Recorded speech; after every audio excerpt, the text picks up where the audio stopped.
بسم الله الرحمن الرحيم، والصلاة والسلام على أشرف المرسلين سيدنا محمد صلى الله عليه وسلم النبي الأمين وعلى آله وصحبه أجمعين.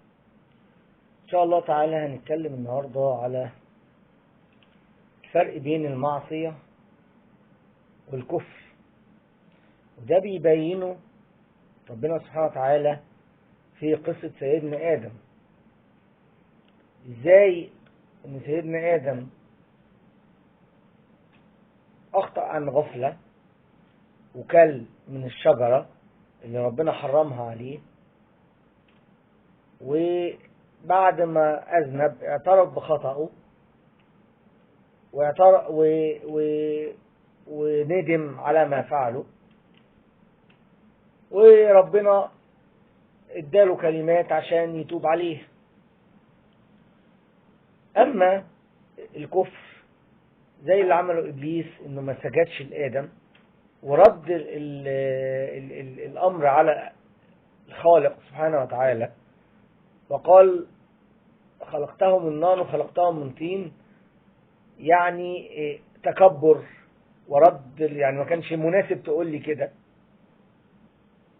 وبالتالي هذا كفر. ولذلك لما نيجي نطبق الكلام ده بقى في هذا الزمان،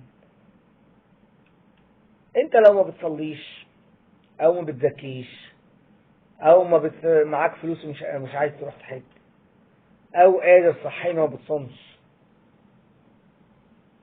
ايا كان،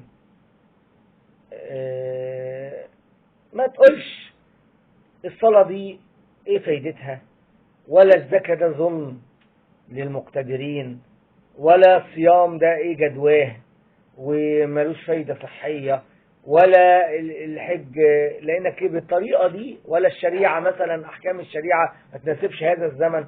الكلام ده كله بقى اوعى تقوله، لان ده رد. الموضوع هيخرج من المعصية وهيدخل في الشرك والكفر بالله سبحانه وتعالى، وتبقى حكمك حكم إبليس.